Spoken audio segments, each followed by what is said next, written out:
tonight, head of Eastern Region Security Council slams riots and residents of Lower Manya Krobo, telling them to go off the national grid if they cannot pay electricity bills. Tonight, we'll hear what else he has been saying. And this evening, we'll also take you to the court where an Accra High Court has dismissed no case application filed by accused persons in the Republic versus Eugene Bafo, Bonnie and 4 others. All 5 accused persons are facing charges of causing financial loss to the state.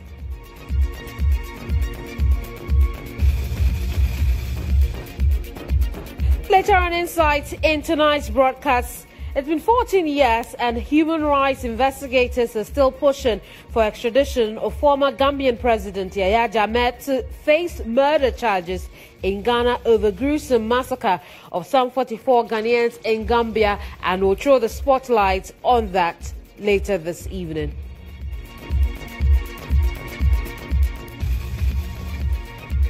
And well, dancehall artist Shatta Wale and Stonebwoy handed indefinite ban by VGMA board over embarrassing brawl at this year's Vodafone Ghana Music Awards. The two have meanwhile been stripped of all awards won this year. They are to return their plaques.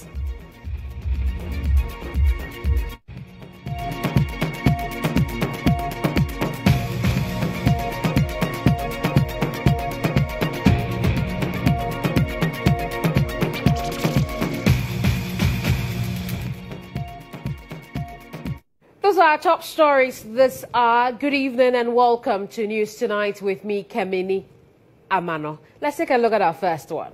Could it be a result of a case of misfortune, temperament issues, or perhaps a disaster? Well, whichever way you look at it, the 2 dancehall acts involved in the fracas that occurred at the 20th edition of the annual VGMA have been handed what could be termed a harsh but needful punishment. What's even worse is the awards won by the 2, Shatta Wale and Stonebwoy, are being taken back by organizers of the event, Charterhouse. At a press conference in Accra by Charterhouse and the board of the awards, the organisers maintained the 2 artists breached the stipulated code of the scheme. Chairman of the board, Amanziba Nat Brew, announced the indefinite ban of the 2 dancehall artists from the awards programme. The artists are to return all plaques won at the VGMAs this year with immediate effect. Both musicians are hereby banned indefinitely from participating in the nomination, selections and performances at the Vodafone Ghana Music Awards scheme. Also, the 2 artists are hereby stripped of all awards they won at the 20th VGMA and are thus requested by the board to return all plaques in their possession to Charterhouse effectively immediately. Furthermore, the 2 remaining awards announced on that night, unannounced at that time, that is most popular song of the year and artist of the year, have for the 20th edition of the Vodafone Ghana Music Awards been nullified. The decision means that Shatta Wale is no longer the winner of High Life Song of the Year for My Level and Reggae Dancehall Song of the Year for Gringo. It also means that Stonebwoy has also lost the Reggae Dancehall Artist of the Year and Best Collaboration of the Year awards he won on the night. The results for who wins the 2 unannounced awards on the night, Popular Song of the Year and Artist of the Year, have also been nullified and won't be disclosed. Shatta Wale and Stonebwoy were picked by the police on Sunday over a brawl that marred the 20th anniversary of the VGMAs. The brawl broke out shortly after Stonebwoy was announced the winner of Reggae Dancehall Artist of the Year, when Shatta Wale and his team were seen going towards the stage with their intentions unclear. The incident, which has been topical for some days in Ghana, has got some fans of Stonebwoy and Shatta Wale reacting.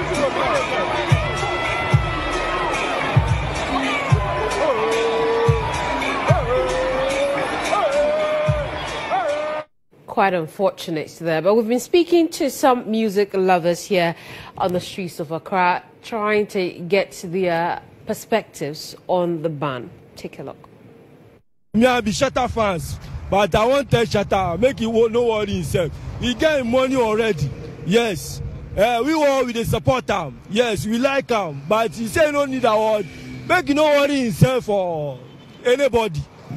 The thing that the Stonebwoy you do no good. If you know that the person come to you, and maybe say push up. The award, they for return them. To me, I think they shouldn't return the award.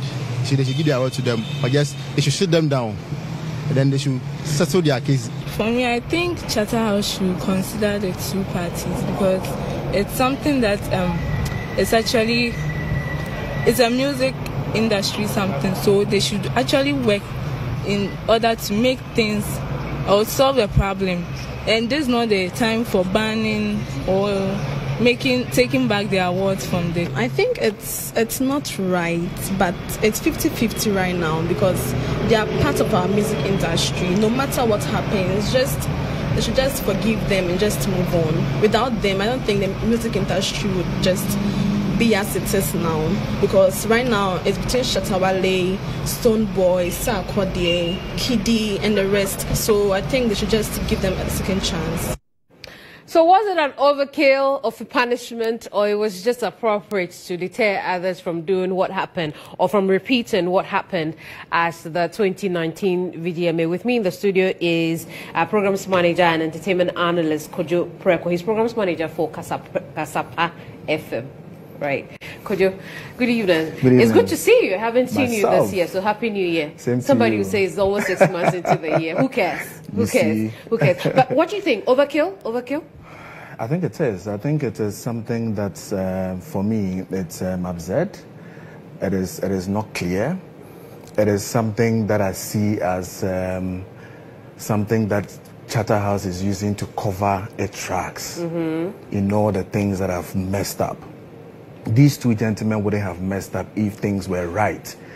I mean, when it comes to the event, somebody shouldn't have gone on the stage.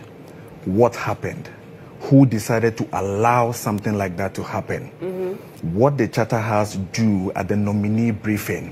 What did Charterhouse and VGMA board tell the nominees? We were told that they were supposed to sit at a certain place. Who decided not to sit there? What did VGMA board and Charterhouse do to such person who did not go according to what they have done? Right. In the ticket, you had handing, there was a rules, I mean, part of the ticket. It tells you what you should be doing and what you should not be doing. These rules and regulations, nominees had them. Right. Who flouted it? Whoever flouted it, fix the person, deal with the person.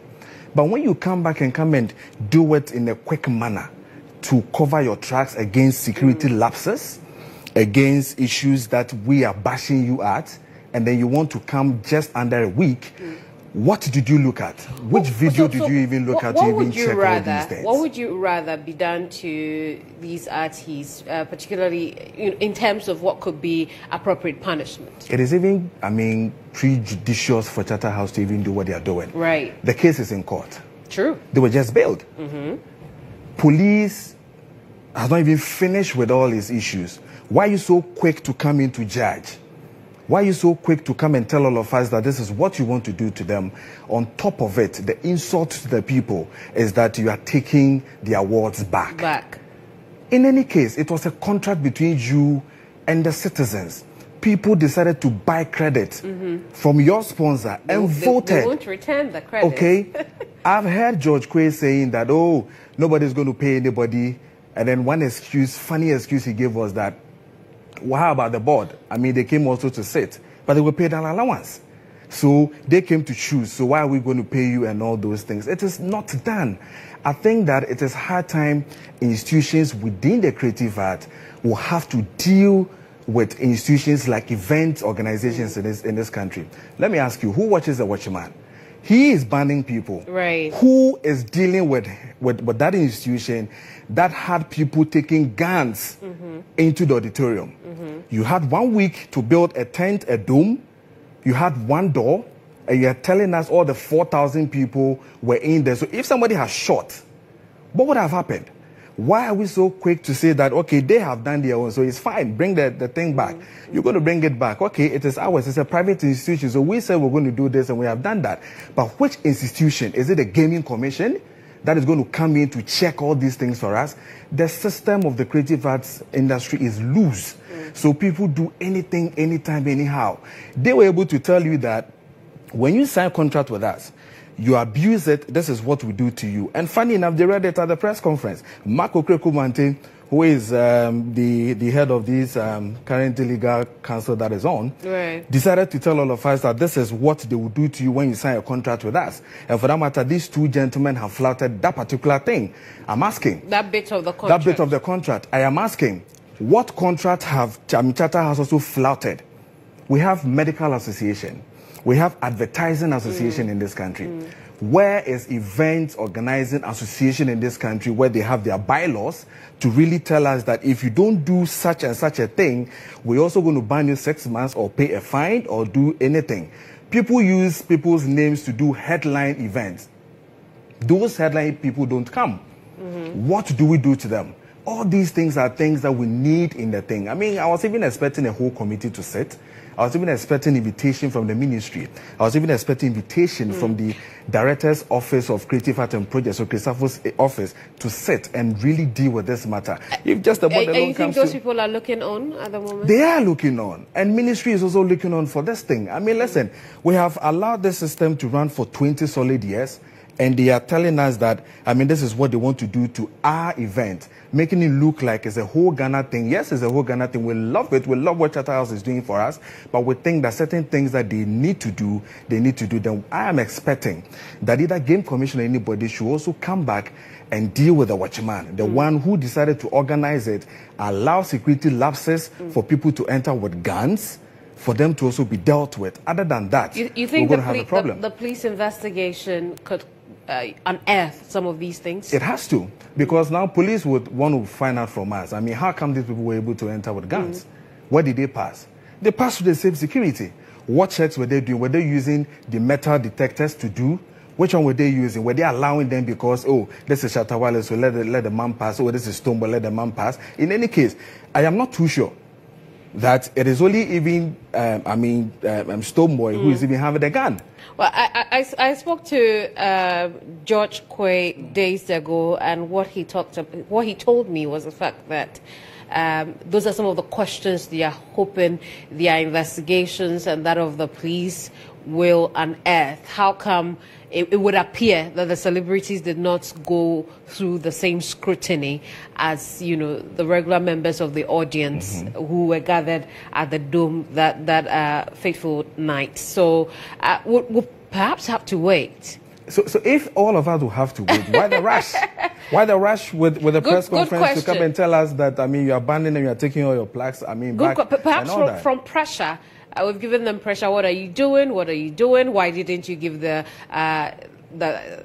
last 2 awards and just moved on to it was even funny artists to of the tell us decade? that you will not give the 2 awards because the fear is that when you on the heels of the moment. Yes, when you mention Shatta Wale winning the artist, the song of the year, his people will come back and know. It tells you that their security was weak. It tells you that they didn't even know what they were doing as a whole event team. So well, it tells you at that that moment, lapses. security had been breached. So of course. They were doing so what they were they lapses. could. So who is going to check the watchman? Right. Kojo, let's talk about the artists. These questions you raised, unfortunately, we don't have Charterhouse on the other end to respond to. But these are valid questions we would put to Charterhouse in subsequent broadcasts. The artists themselves, this indefinite ban on the artists, who does it affect most, the event organizers or the artists?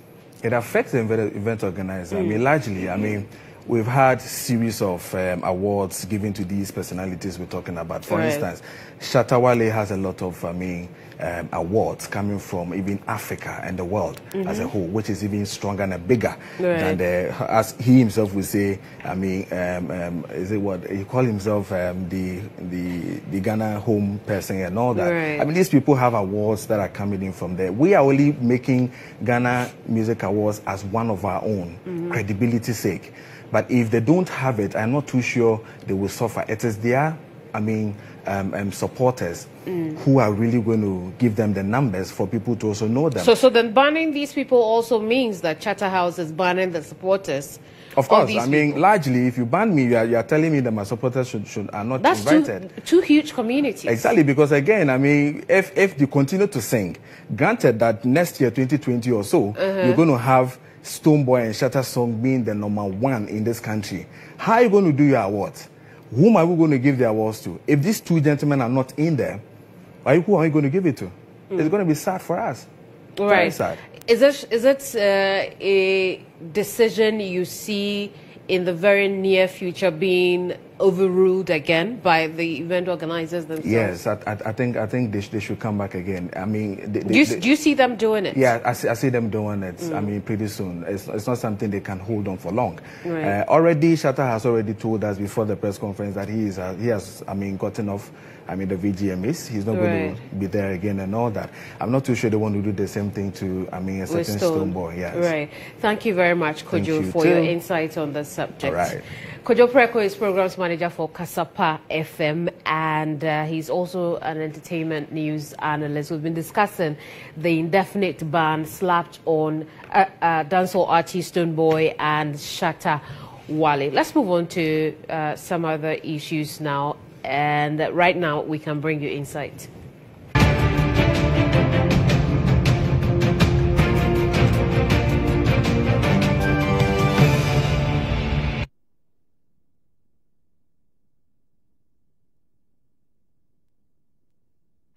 Tonight, we want to focus on some 44 Ghanaians who were murdered in the Gambia. As you may be aware, it's been a little over 2 years since JAMMEH fled the Gambia to live in exile. He's currently in Equatorial Guinea. Now, human rights investigators say they have substantial evidence which could be used to bring JAMMEH to face murder charges. This month is exactly a year since the government of Ghana said it was studying a request by Human Rights Watch and Trial International for the extradition and possible trial of JAMMEH in Ghana for masterminding the worst massacre of his 22-year rule. In July 2005, about 52 migrants, including 44 Ghanaians, were reportedly killed or disappeared in Gambia. Several accounts say Gambian intelligence had received information that migrants were mercenaries bent on overthrowing JAMMEH. In August 2005, a Ghanaian delegation led by then Foreign Minister Nanado went to Gambia on a fact-finding mission. During an AU meeting in 2009, Ghana and Gambia signed an MOU pledging to bring actual perpetrators to account. Gambia provided $500,000 to assist with burial of the victims. On January 2009, JAMMEH fled into exile. New information emerged which alleges that the 44 Ghanaians killed were carried out by the Junglers, an elite force that took orders from and reported directly to JAMMEH. Some of the Junglers who took part in the killing have come out publicly to back up the new information, saying majority of the bodies were dumped in a well in neighboring Senegal. Pa Jallo, a police officer now retired, who arrested some of the migrants, told investigators and also Reuters that Junglers took custody of migrants and shot them. After the arrest, JAMMEH's elite guard called Junglers came to the house where they were being held and took them away in small groups, said one police source who was present. The Junglers would come and take 3, 4 and 5 at a time. They never returned, the source said. Another former police officer involved in the arrest, who spoke to Reuters on condition of anonymity, witnessed a group of Junglers shoot dead 8 of the migrants in the bird reserve. The Junglers told Ghanaians to run into the forest and they shot them dead. There were bodies scattered everywhere, he said. Human Rights Watch and Trial International investigation also confirmed these accounts. A joint UN and ECOWAS fact-finding team in August 2018 arrived inconclusively that killings of Ghanaian migrants were probably carried out by rogue elements in Gambia acting on their own, not by agents of the state. Martin Tre, the only Ghanaian who survived that massacre, is leading a campaign to bring the Gambia's former leader Yaya Jammeh to justice over murder. Martin Tre leaped from the pickup truck into the darkness. Bullets whistled around him as he ran for his life through the thick Gambian forest. He fell. He picked himself up. He dodged the soldiers' searchlight. And we asked Lamini, why are these people taking us to Israel? Let's pray. So we take north direction from Banchu. Whilst we are going, one Nigerian was praying. Allahu Akbar, Allahu Akbar, and the car stopped. Who is that? The man stopped, and the way the man brought the cutlass, he said, this guy, we just bring him down and cut his backbone with a hard. We just cut the guy backbone here, and he was not able to do anything again. The blood is flowing everywhere. Martin Tre has promised himself not to rest until Mr. Jammeh is brought to justice. 14 years later, and now living in his home country, Ghana, Martin is the key witness in an international effort to bring the Gambia's former president to trial for what was probably the single largest mass killing during the 22-year reign of terror. Well, former head of the Commission on Human Rights and Administrative Justice, EMILE Short, insists that Ghanaian court summons Gambian President Yaya Jammeh, former president rather, Yaya Jammeh, to answer to accusations of spearheading the gruesome murders of about 44 Ghanaians in the Gambia. From the precursors of international to the present day, the international community has considered or consolidated the idea that the nature and seriousness of certain crimes transcends the responsibility of a particular sovereign state and affects humanity as a whole. So the doctrine seeks to empower courts, no matter where the offense was committed and no matter who the accused persons are, to invoke this doctrine to hold accountable people who commit such international crimes. This doctrine makes all states responsible for identifying and pursuing those crimes to prevent a situation of impunity for the perpetrator. So I hope that if the government takes seriously, and I hope it does, the president did indicate that he considers the matter to be a very serious matter, which is going to take a very serious look at, that he will do what is necessary to ensure that Yaya Jammeh is extradited to this country to face the law. I think that given the evidence that has been compiled and the gravity of the offenses which has been demonstrated by those who have testified. With me in the studio are Martin Tre, the sole survivor of the Gambian massacre, and William Nyako, who is to my very far right. He's Executive Director for Africa Center for International Law and Accountability. He's also coordinator for JAMMEH to Justice campaign. Well, thank you very much, gentlemen, for joining me here today. And I'll come to you, William. But let me start with Martin. 14 years down the line, when you hear the story, what comes to mind? What are the memories that you see? Thank you very much for this opportunity for people to understand and know that indeed we are still fighting to bring justice for people in Ghana, because Ghanaians deserve to have justice. In fact, every day I'll think about JAMMEH to Justice case. It's like it happened yesterday.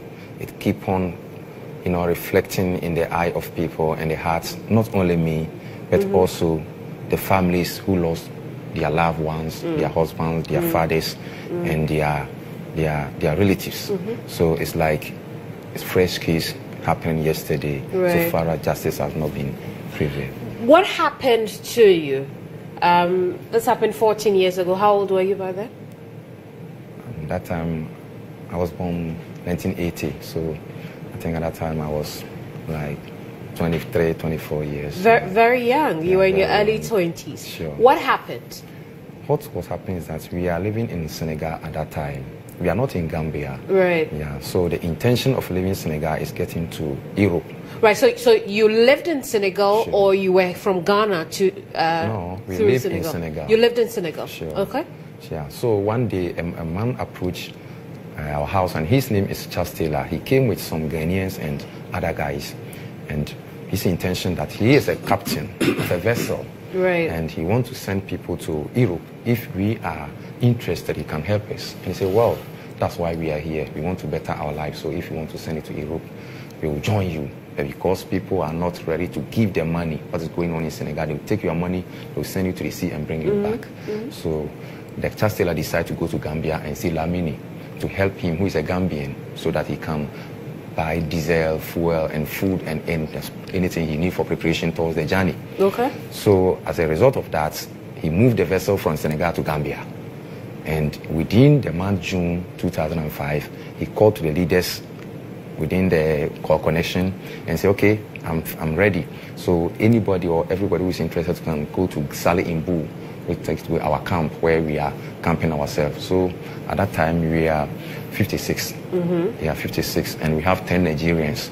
We have 2 Senegalese, and we have Congolese. But most of you were Ghanaians? Yes, most of us were Ghanaians. So we go for canoe from Mbu, a big canoe. The intention is going to join the vessel, not going to Gambia, because, of course, everybody knows Gambia. We are living in Senegal, so it's not by going to Gambia. So we get to the sea, we find it difficult to reach the captain because there is no network. And we found ourselves that there is a Gambia ahead. So let's go to Gambia and make proper communication so that we can join the vessel. So early in the morning, we found ourselves in Gambia.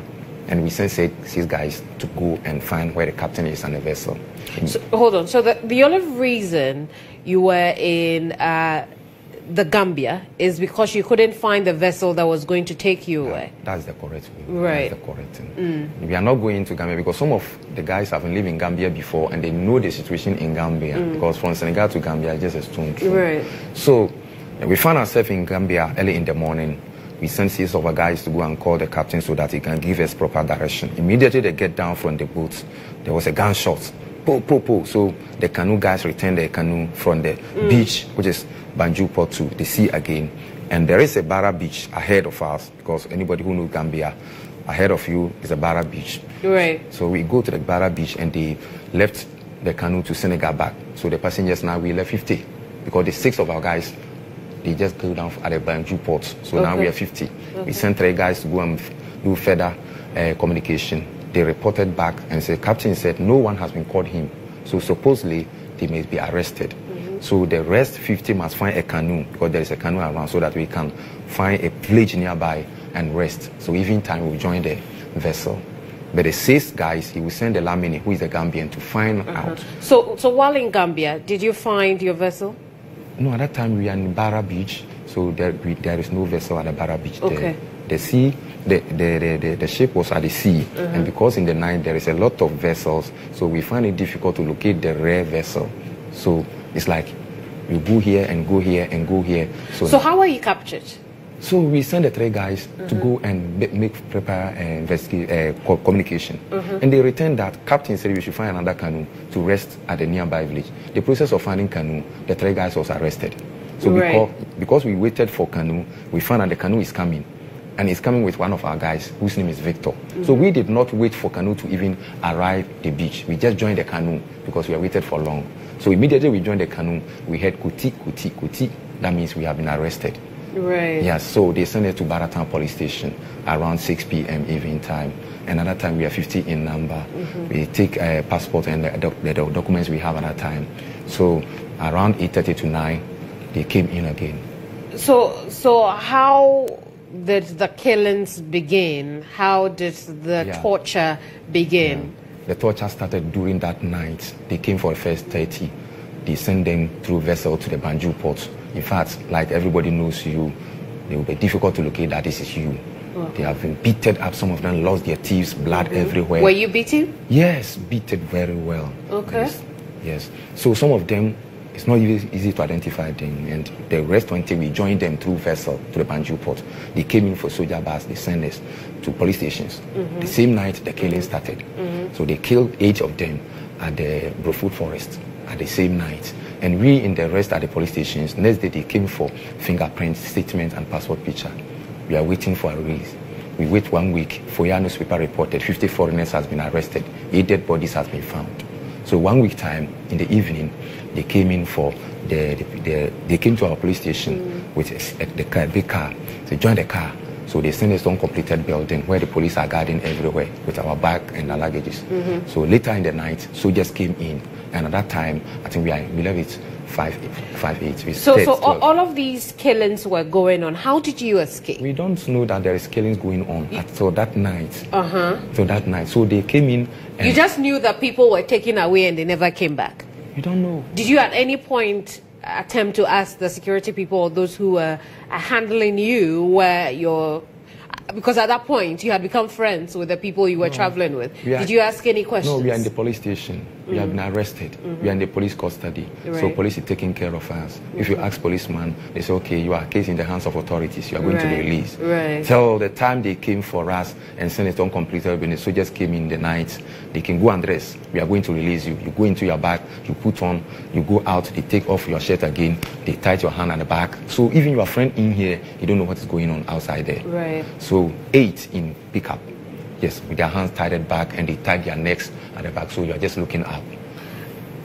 How did you escape? So they send us to a north direction from Banjul. Tied the hands back.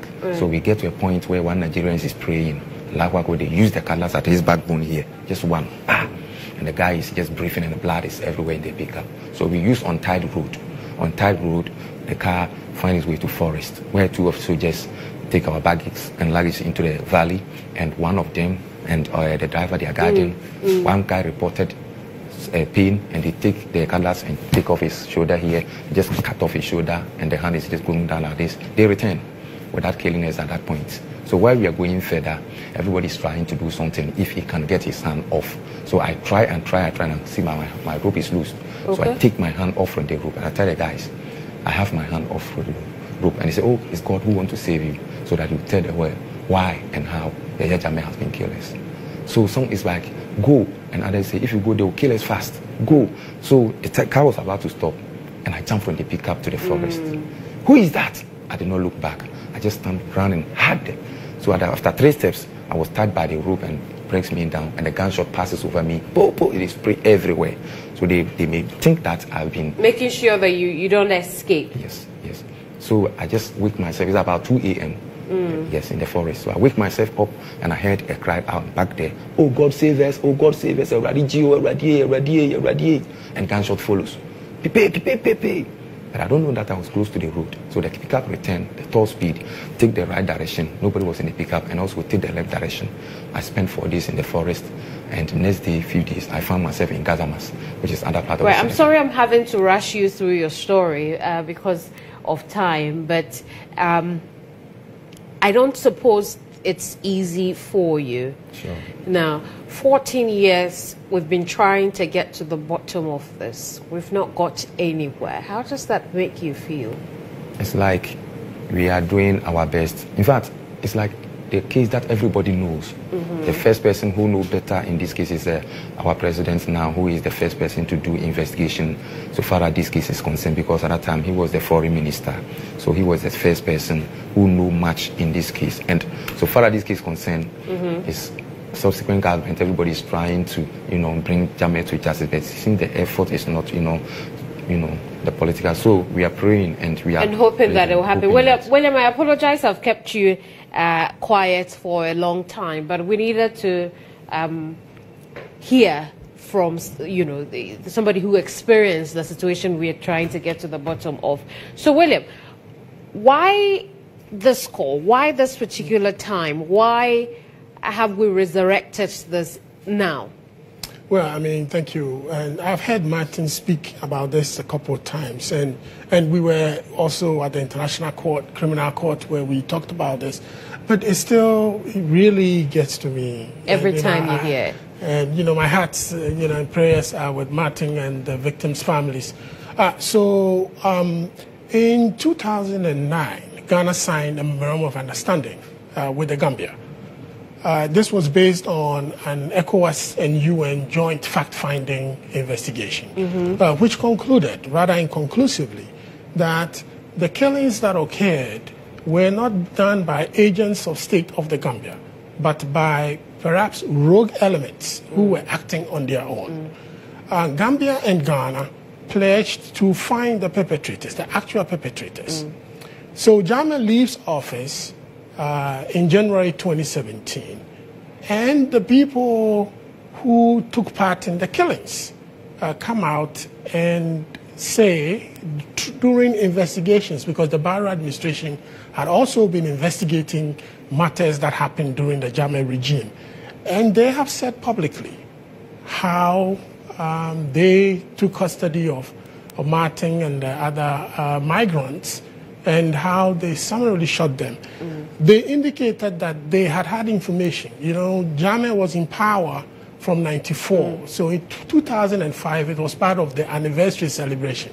It was almost 10 years anniversary. They claimed that they had intelligence that some mercenaries were going to come into Gambia to overthrow JAMMEH. So that was their initial information. However, other accounts show that, including one of the arresting police officers, Pajalo, who said that when they took custody of Martin and the others, they didn't look like mercenaries. They didn't have any guns. Some of them barely wore shirts. So they were not mercenaries. After taking custody, going through the police, then the soldiers came in.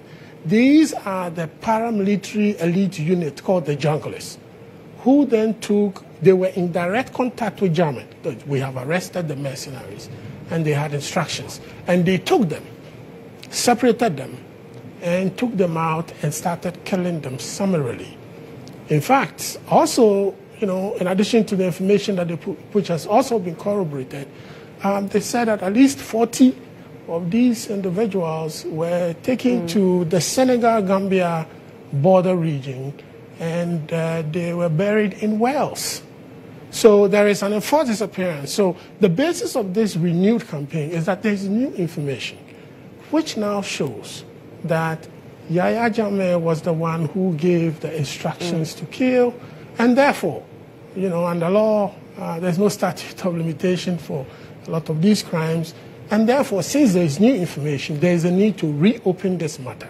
And so that is why we are campaigning that Yahya Jammeh and those who bear the greatest responsibility for this. And now it's also a good time, particularly because he's no longer in office as president of the Gambia. Guinea. As you know, Barrow administration, in the Gambia, they do have a Truth, Reconciliation and Reparations Commission that is looking at crimes, human rights violations that occurred from 94 to January 2017. And all of this falls into that. So this is a very important, opportune time for Ghana to get back into this matter again, and together with the Gambian administration looking to this. So William and Martin, unfortunately, we'll end the conversation here on the news, but at 8:30, we'll bring you an extended edition on State of Affairs. You want to hear further details of Martin's escape story and, his experience also in the hands of these people who killed these Ghanaians and some other citizens of African countries in the West Africa region. So join us at 8:30 on State of Affairs for more on this subject. We would go into it further, find out what we can be doing at this point. But that'll be all for Insight. When we come back, we'll talk about the Republic versus Eugene Bafo-Boni case.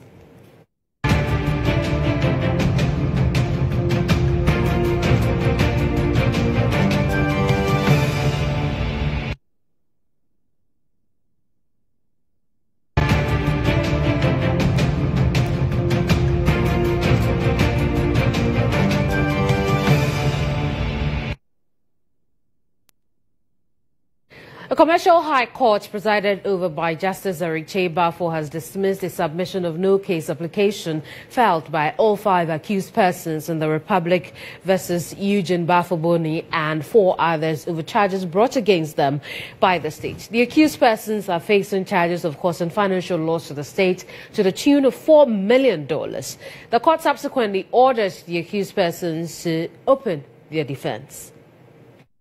The state closed its case against the accused persons on April 18, 2019, following which the accused persons chose to exercise their rights under Section 173 of the Criminal and Other Offences Procedure Act, Act 30, to file submissions of no case. In all, the state called 6 prosecution witnesses in her bid to establish its case against the accused persons.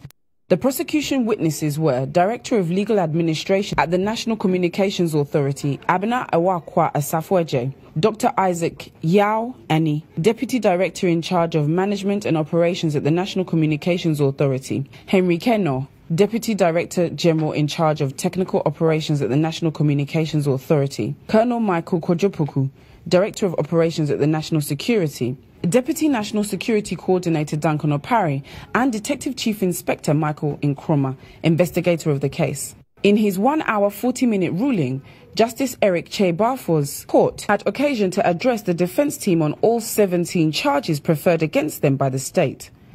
The accused persons are Eugene Bafoboni, first, William Matthew Teteteve, second, Nana Owusu Ensau, third, Alhaji Salifu Mimina Osman, fourth, and George Derek Opong, fifth accused persons. The first accused has 8 counts, second accused has 8 counts, third accused has 6 counts, fourth accused has 7 counts, and fifth accused has 6 counts preferred against them. Subsequently, he ruled that the first, second, fourth, and fifth accused persons should all open their defense in respect of all charges brought against them. With regard to the third accused person, the court acquitted him of 4 of 6 charges but ordered that he opens his defense in the 2 other charges. Sitting was adjourned to May 30, 2019 for the accused persons to open their defense. Let's have a conversation with our presidential and legal affairs correspondent, Wilberforce Asare. He's here with me in the studio. Wilberforce, what was the court's reason for dismissing the no application? Well, so the case involves these 5 persons. The court took its time, I should say, to explain why.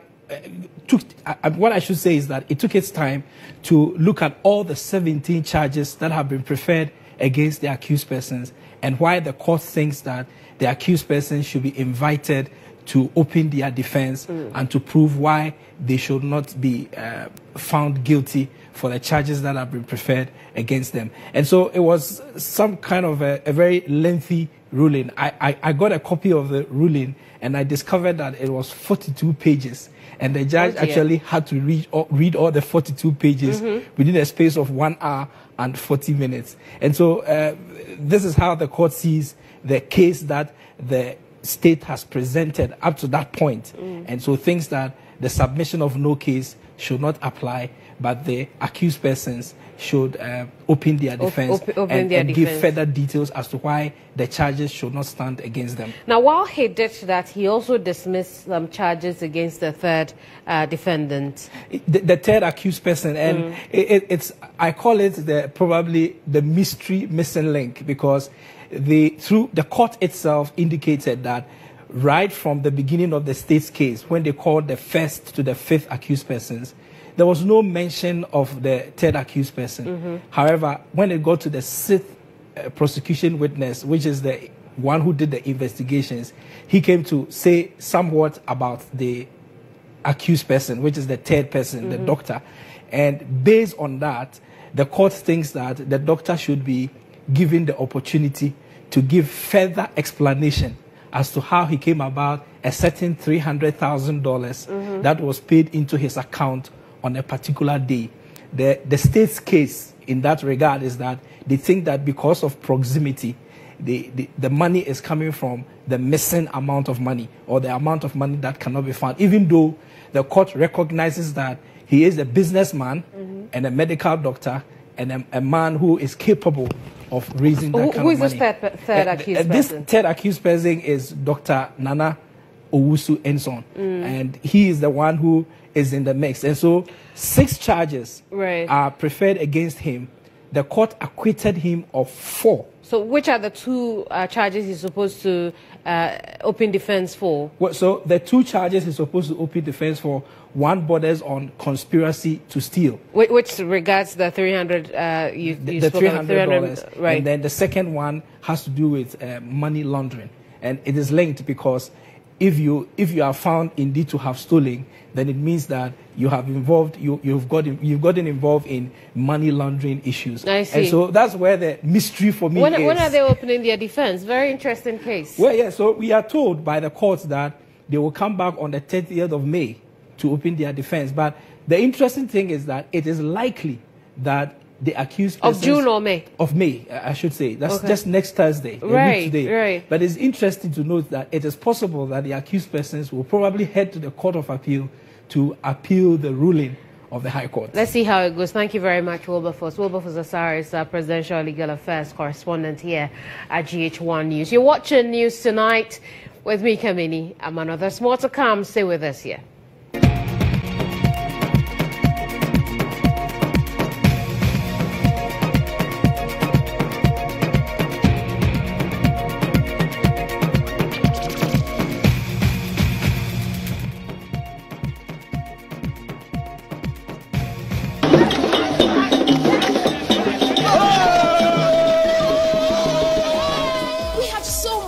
During the maiden edition of the Cheers Health Walk. This one promises to be more fun and bigger. This June, join the Cheers Health Walk as we support the Black Stars in the upcoming AFCON in Egypt.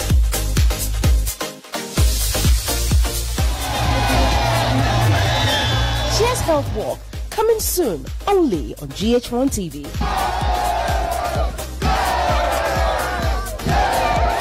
GHOne TV, your best experience.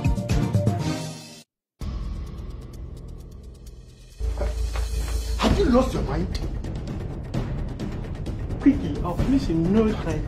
And you need to flash him out quickly before he does further harm. Who is spying on us? We hear there are hidden cameras everywhere. Hidden cameras? Yes. Look, I only know of intruding human eyes and those who pilfer. You think we don't know what you have been doing? If I want something, I will go for it. Let me tell you what I know I don't want. You never did, don't now, forever will not. Boy, bye. House of Emoja. GHOne TV, your best experience.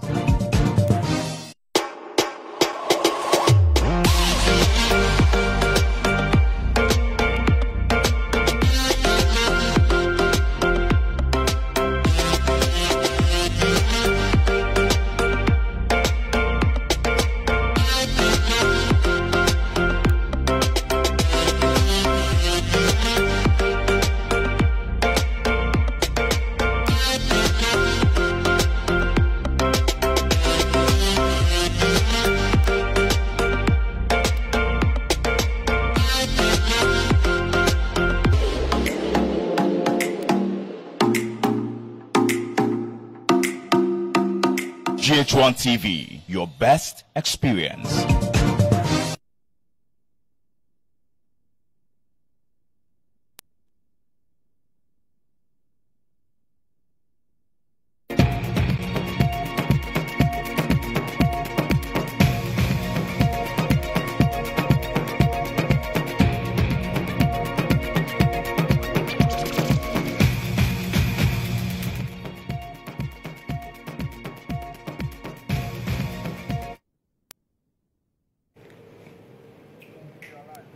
It's time for business. Kweku Teme has the latest and he's here with me in the studio. Hi Kweku, what's happening?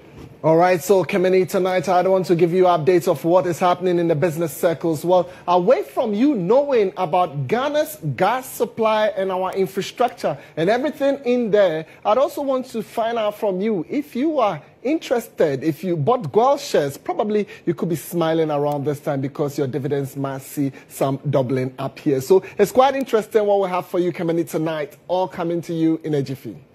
Business Brief is brought to you by Everywhere You Go, MTN. And Star Assurance, your solid partner. In this part of the world, we are up long before the sun.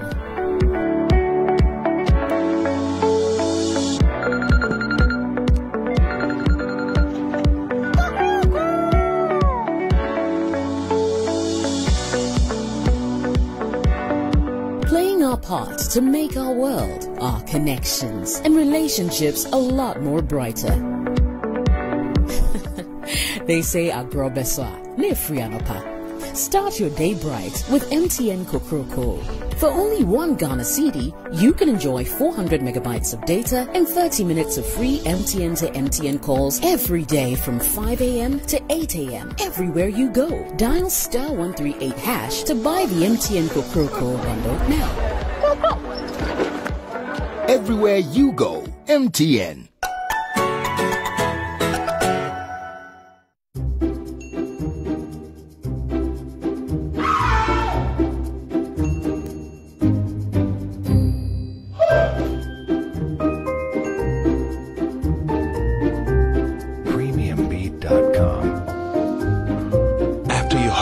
Burgled, who would you be? The Mr. Iradimewo?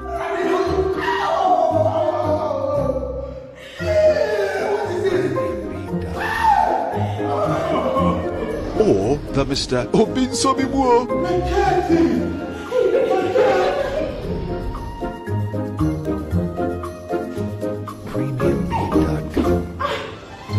Or the Mr. I've got Star? Star Home Policy makes all the difference when burglary happens. Live. Let Star take care of it. Sign up to Star Comprehensive Homeowners Insurance today. Star Assurance, your solid partner.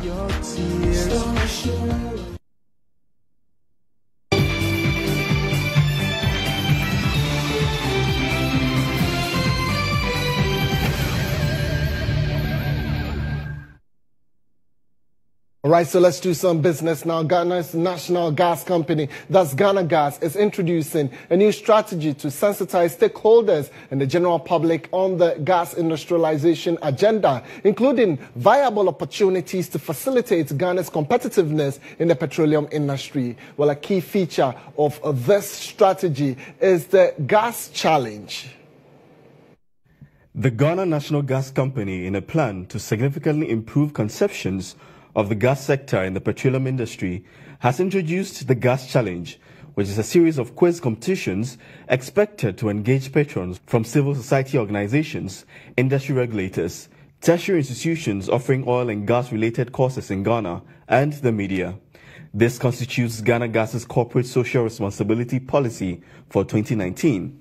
CEO of Ghana Gas, Ben Kedi Asante, at the launch of the Gas Challenge at the Atwabo Gas Processing Plant, indicated the initiative is in the best interest of the sector. This is an initiative basically to share with the stakeholders and also academia what the gas industry is about, and to get some feedback from them, essentially to help us do our work better.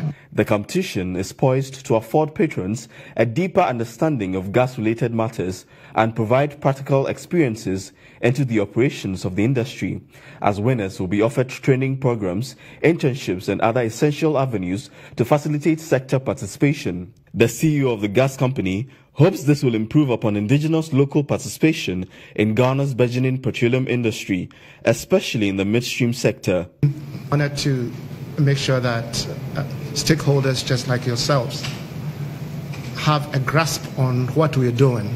And also, we will avail ourselves. I've just mentioned to Augustina that besides going through the competition, we're also going to avail ourselves for questions from you, the participants, about 10, 15 minutes, maybe 20 minutes, so you access whatever questions that you may have.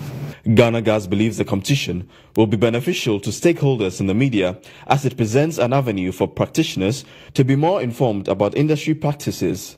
This will facilitate a more comprehensive and accurate reporting of sector issues. The maiden edition of the Gas Challenge is expected to be hosted in 2 sections. The first will include stakeholders, which comprises industry regulators, civil society organizations, and media practitioners. The second section will constitute a host of representatives from selected tertiary institutions with engineering and oil and gas curricula. The competition will be held in June this year. All right, so if you bought shares in GHOne, probably I have some great news for you tonight, as GHOne, in its 50th annual general meeting, has announced to shareholders a 50% increment on dividends to be paid out, moving from 0.028 Ghana pesos share to 4.2 Ghana pesos per share. Well, Keminni Amanor is the board chairman of GHOne. The company as a group has grown by 30% from 1,036 billion, 1.036 billion to 1.346 billion, though the benefit of the increase is yet to be realized. This is explained by the fact that a number of service stations were acquired when it was getting close to the end of the year. Thus, returns to be realized during the year under review. Earnings per share increased from approximately 17 pesos per share to 21 pesos per share. This strong financial performance speaks for an increase in dividend payment, and therefore the board proposes a 50% increase over that of the year 2017. All right, so that's about all we have for you in business tonight. Tomorrow we'll bring you more updates on GHOne's dividends that it's going to pay. My name is Kweku Teme. Many thanks for staying with us. I'm done with business, but Keminni Amanor would come back shortly with some more. Do stay. Business Brief is brought to you by Everywhere You Go, MTN. And Star Assurance, your solid partner. Yeah, you're still here on News Tonight. And before we wrap up the news, let's take you to the Eastern region, where the Regional Minister, Eric Kwache Dafoe, also chairman of the Eastern Region Security Council, has slammed the rioting residents of Lower Manya Krobo, telling them to go off the national grid if they cannot pay electricity bills. So angry youth of Punguno organized a violent protest to petition the MCE for the area over concerns of overbilling by PDS and its ongoing mass disconnection exercise. The regional minister said this Thursday during a joint stakeholder meeting held by the Eastern Regional Security Council and Municipal Security Council at the Odumase Krobo following deadly protests by power consumers in the Lower Manya municipality on alleged overbilling and disconnection exercise by PDS, which led to the death of a 15-year-old and injury of over 5 persons. According to the regional minister, it is impossible for their demand for free electricity supply to be met, therefore must be ready to pay electricity bills presented to them by Power Distribution Services PDS or get off the national grid. Is that how we can build a nation? What about the Bronx? What about the Kaus, the Gonjes, all of them that have lost their lands? So people in Krobo, please, your Kono is saying that there is nothing to show that something like that exists. It has never existed, never will it exist until the kingdom comes. The regional minister has meanwhile ordered the arrest of leaders of groups and individuals masterminding the incessant riot in the area. I am charging the security agencies to round them up. They should be rounded up so that they will face the law. If they are the leadership in Krobo land, fine. At least the Kono tells me that they are not, and he doesn't know them. Members of both RECSEC and MUSEC in Yilo and Lower Manya Krobo earlier visited the corner of Manya Krobo, Nene Sakite, to hold a closed-door meeting with him. The public relations officer of the Manya Krobo Traditional Council, Nene Asada Aho, told the media Kono is not happy with the violent approach adopted by the youth, adding that they did not channel their grievances through the traditional authority for diplomatic means to be used to have it addressed. Instead of them to come to Let's bring you news from elsewhere. Insulting him.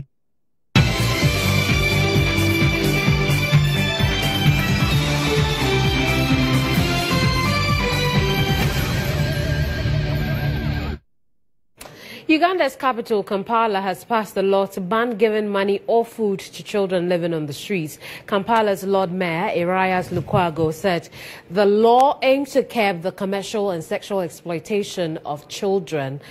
According to government estimates, as many as 15,000 children live on the streets in Kampala, aged 7 up to the age of 17. Offenders face up to 6 months in prison or a fine of $11. Many children were trafficked from villages and forced by their handlers to live in small rooms within the city's slums. To combat this, the new law will ban the rental of apartments to support sex work, begging or petty trade by children.